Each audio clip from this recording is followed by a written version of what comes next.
dua karakter ini.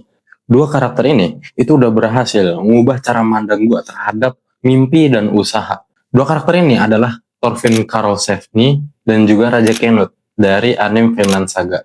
Mereka berdua ini adalah dua sisi dalam satu koin, two side at the same coin lah. Mereka berdua punya mimpi yang sama, yaitu menciptakan dunia tanpa ada orang yang menderita lagi karena peperangan dan juga perbudakan. Tapi yang membuat mereka berbeda itu adalah usaha mereka untuk meraih mimpinya. Kenut, dia adalah seorang raja yang menurut gua dia adalah orang yang realistis. Karena dia menggunakan jabatannya, dia menggunakan politik. Dia tuh tahu kalau dunia itu harus dibikin tunduk untuk bisa menciptakan dunia yang dia pengen. Bahkan dia kadang-kadang mengumumkan perang kalau memang itu perlu.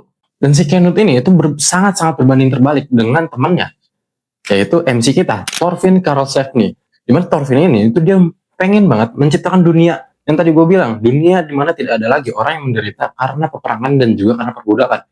Tapi usaha dia itu tidak menggunakan kekerasan. Dimana ya ini cukup naif ya, karena dia itu kan seorang Viking, dimana peperangan, kekerasan itu adalah bisa dibilang ya semacam ritualnya orang Viking untuk masuk ke Valhalla dan nanti bakal perang bersama Odin waktu Ragnarok gitu kan. Tapi dia menolak yang namanya kekerasan, apalagi perang gitu. Nah dari mereka berdua itu gue belajar kalau ternyata yang namanya mimpi itu harus setinggi mungkin, harus seutopis mungkin.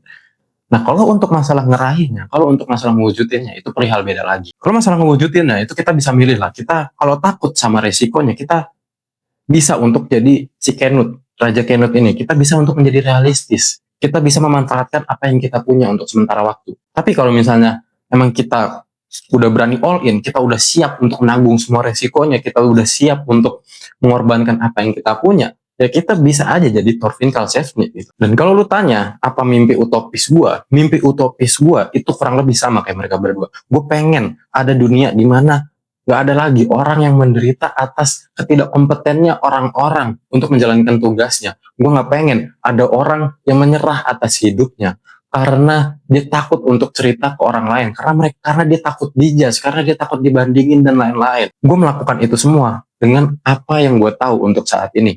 Jadi kesimpulannya, yang namanya mimpi itu harus utopis.